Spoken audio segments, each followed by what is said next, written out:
Seja bem-vindo ao canal Baxicabo para mais uma aula complementar da aula anterior. E o assunto seria transformador de corrente contínua. O dado de placa desse transformador, ele dá dois enrolamentos pelo lado primário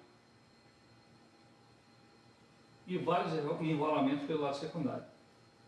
Me dá a classe, as classes, né? Ponto 3C50, ponto 6C50, correto? E a observação do primário ter dois enrolamentos é essa: o lado primário tem dois enrolamentos, conforme a ligação terá uma maior ou menor RTC. Desculpa, faltou o aqui. O enrolamento em paralelo, maior relação. O enrolamento em série, menor relação. Então a gente vem para cá, ó. Esse é o enrolamento primário. Em série, eu vou unir P2 com P3, P2 com P3 e conectar um sistema P1 e P4. Então eu vou ter a menor relação. Qual é a menor relação? Vai ser essa aqui, ó, 400, 600 e 1000. Na ligação em paralelo, para me ligar em paralelo, eu tenho que ligar P1 com P3 e P2 com P4, ó, e jogar para o sistema P1 e P4. Eu vou ter a maior relação. Qual é a maior relação? 800, 1200, 2000 para 1 ou para 5. O lado secundário ele pode ser ligado em estrela, está aqui, ó, estrela, ou delta. Qual é a diferença? A diferença é isso aqui, ó. O estrela eu posso aterrar e o delta não. A curva de magnetização, ela é importante saber, e é testada, é ensaiado essa curva de magnetização, porque para tecer de medição, essa saturação ela tem que ser, em um curto-circuito do lado secundário, ela tem que ser rápida, para que o núcleo não sofra, o enrolamento do lado secundário não sofra, não se danifique, e também para que o medidor lá na frente queime. Aí o que é isso? Vamos supor, a corrente de curto-circuito do lado primário, ela pode ir até 20 vezes IN. A corrente de curto-circuito. Só que essa corrente de curto-circuito, ela não vai ser sentida pelo lado secundário, justamente pelo fator saturação do TC de medição, aonde em algum momento esse TC se satura e a corrente ela passa a ser não mais linear e se não linear. Uma corrente básica para o equipamento não ser danificado. Então, a saturação ela favorece uma saturação rápida do núcleo. Uma saturação rápida, ela favorece aos equipamentos de medição.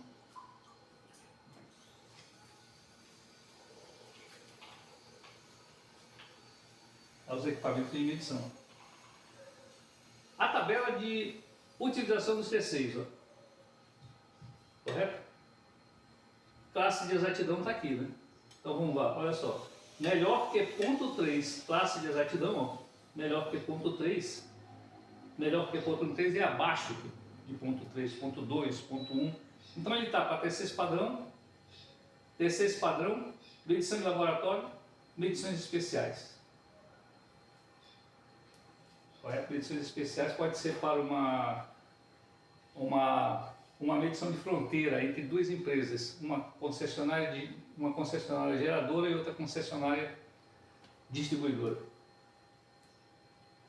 A medição de energia para faturamento, ponto 3, ó, ele pode ter classe de exatidão ponto 3.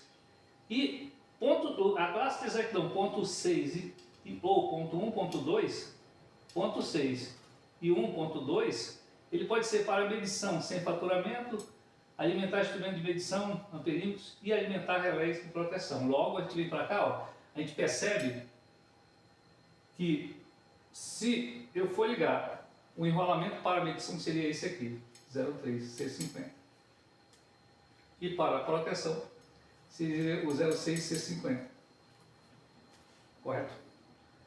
C50, isso levando em consideração também, ó, que vamos supor, nesse trifilar, eu tenho 400 para 1, ó. Então 400 para 1 lá é S1, S2, ó.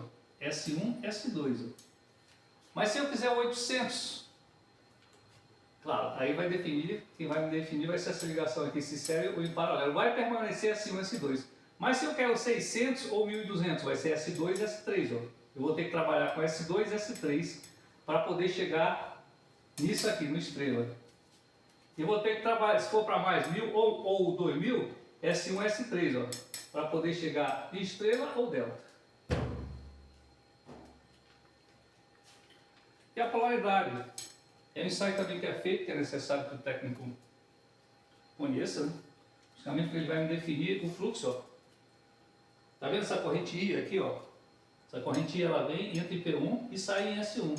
E assim em todas as fases, ó.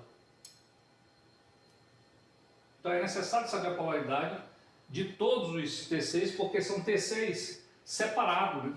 As fases são T6 separados. Em BEI, são T6 de pedestal, como foi visto, então são gigantescos. E em cubículo, eles não são tão grandes, são pequenos, mas também são separados por fase. Então o técnico vai ter que saber fazer essa ligação aqui. Você vê, nesse caso, ó, esse primeiro enrolamento ele está sendo ligado em estrela, ó, nesse, conforme, ó, em estrela, ó. Tem que saber, correto? E um detalhe, a polaridade é importante, como esse esquema está mostrando, porque ele me define justamente o fluxo. Vamos supor, a polaridade subtrativa. Olha, a corrente entra em H1 e sai em H2. Do lado primário. Do lado secundário, ela entra em X2 e sai em X1. Então, as correntes elas estão se subtraindo. Tá? Uma descendo e outra subindo. Subtraindo. Correto? Já aqui na aditiva, a corrente H1, ela entra... Desculpa, a corrente P entra em H1 e sai em H2. E no lado secundário, ela entra em X1 e sai em X2. Elas estão se somando, ó, aditiva. Isso é importante saber, porque na hora de fazer, na hora de instalar um TC, ó, você vê, se esse aqui for subtrativo e esse aditivo, vai dar ruim. O medidor não vai saber medir, não vai conseguir se inteirar, fazer uma medição correta. Correto? E um ponto também interessante disso aqui é que, sabendo essa polaridade, isso não quer dizer que a corrente vai entrar sempre por P1, não, ela pode entrar por P2. Pode entrar por P2. Ela pode entrar por P2, sem problema nenhum. Tanto que eu saiba qual é a polaridade. A gente chama quando é descoberto a polaridade, a gente sabe que ela é subtrativa e quando se vai fazer uma ligação que não é pelo lado que existe esses pontinhos aqui que me indica a polaridade, eu digo que a gente está fechando pelo lado de não polaridade. Correto? De não polaridade. Tipo de T6, bucha, janela, barra e pedestal. Em BEI, usa muito pedestal. Em cubículos de alimentadores, usa muito barra e janela. Esse TC de bucha aqui se vê muito em transformadores de potência. Ou de força.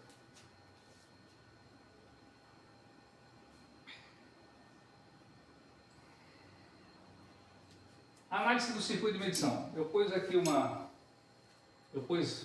um circuito de medição. Esse circuito de medição, ele tem a seguinte situação. Ó. Esse pequeno circuito unifilar, esse pequeno circuito unifilar, ele é o que a gente está vendo aqui, ó. TCA e TCB. TCA e TCB. E no meio, bem aqui no meio, ó, bem aqui no meio, a geração. Uma máquina geradora que vai jogar para o sistema. Então aqui são contribuições. Você já percebeu que o medidor está aqui? E esse medidor ele recebe duas contribuições. Ele recebe a contribuição do TCA e depois do TCB. Mas ó, do TCB, correto? Do TCB. Aqui eu não vou tocar, eu vou tentar explicar pelo unifilar, correto? Quando essa máquina não está gerando, aqui sim, um outro ponto. Uma medição de fronteira. Esse medidor é um medidor de fronteira. São duas empresas, uma geradora e uma distribuidora. Então, quando esse camarada não está, quando essa geração não está funcionando, isso aqui está aberto, eu tenho um IS, um I do sistema. Eu tenho um I do sistema aqui, ó, entrando em TCA, correto? Ele entra em TCA e também entra em TCB. Só que eles estão arranjados de uma tal maneira, eles têm um arranjo de uma tal maneira, que a gente vê aqui, de que quando essa corrente que ele entra, ele vai entrar no fechamento, aqui ele vai entrar na polaridade, ó. Logo, ele vai ser zero aqui dentro. Ele vai ser zero, ele não vai ser IG mais IS, não. Isso aqui vai ser só quando vai estar gerando. Então ele vai ser zero aqui dentro, vai ser zero, ele não vai medir nada. Tanto ele faz entrar pelo lado esquerdo, como entrar pelo lado direito. Elas se anulam. As correntes se anulam. Mas aí eu tenho uma outra situação. A empresa geradora mete a máquina dela, ela começa a gerar corrente, manda para o sistema, e aí, como é que vai ficar? E aí, pela lei de Kirchhoff, né? Isso aqui, ó, nesse ponto daqui, eu vou ter esse aqui, ó, esse camarada aqui, ó, I, G, mais I do sistema. Bem nesse ponto aqui, ó. I do sistema. Está gerando. Está gerando. Só que, correto? Eu tenho esse I que vem do sistema, eu tenho I agora do gerador, e o fluxo está vindo da esquerda para a direita. Só que quando ele chegar em TCB, ele vai entrar pela não polaridade. Aí o que é que vai acontecer? Quando ele chegar bem aqui, ó, quando ele chegar bem aqui, correto? Quando ele chegar bem aqui, esse IG mais IS, ele vai diminuir. Ele vai ter uma diminuição com o próprio IS, que está bem aqui, ó. Tá vendo esse cálculo matemático aqui, ó? É isso aqui, ó. Então, o medidor, na realidade, ele só vai medir só o IG. Ele só vai medir o IG, correto? Eu poderia botar bem aqui, ó. IS. Correto? Isso é um arranjo para que, quando essa geradora estiver fora, isso aqui, elas se anulem. Esse arranjo é feito dessa maneira. Entradas e saídas de corrente, correto? Vamos supor, eu tenho o meu I entrando, ó. O meu I entra, ó. Ele entra, ó, por P4. Quando ele chega bem aqui em P4, ó, quando ele chega bem aqui, ele entra pelo fechamento do TC, correto? Ele entra pelo fechamento, ele entra por aqui, ó, correto? Mas quando eu chego bem aqui, ó, eu chego do outro lado, o que é que eu tenho? Eu tenho a entrada de corrente, ele entra pela fase, ó. Então, uma diminuindo da outra. Uma diminuindo da outra. Correto? Uma diminuindo da outra. Quando o gerador está fora. Quando ele está dentro, é isso aqui, ó. O I de medição vai ser igual a IG mais I do sistema e menos o I do sistema. Tanto ela vindo do lado esquerdo como ela vindo do lado direito. Porque esse medidor, ele só vai poder ligar, ele só vai poder fazer alguma medição, e essa medição vinda do gerador. A medição que ele foi instalado, a qual ele foi instalado é para medir o gerador, por ser uma medição de fronteira. Ele não pode medir do sistema, a qual esse sistema pertence a uma concessionária distribuidora. Interessante.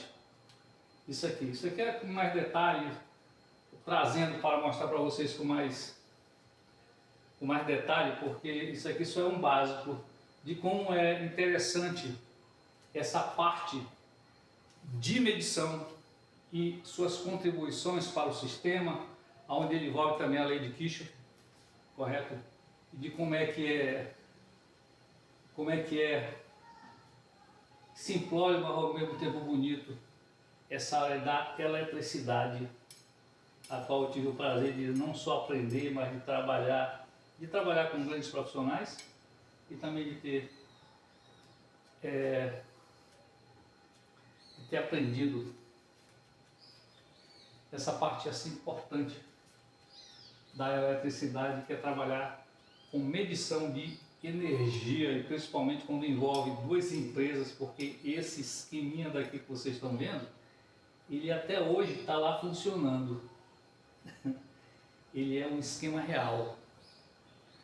Mais uma vez eu agradeço a todos que estão me assistindo, e como eu comentei na aula passada, eu devo entrar em relés, e mais propriamente no 87, proteção de transformadores de potência em subestações, onde a gente vai fazer aí os cálculos matemáticos da curva desse relé, da inclinação desse relé, para mais tarde o técnico ter a condição de botar dentro de um software de programa, de uma caixa de teste, para que esse teste seja rodado, saber se esse relé está funcionando adequadamente para a proteção do equipamento. Eu só tenho a agradecer, muito obrigado.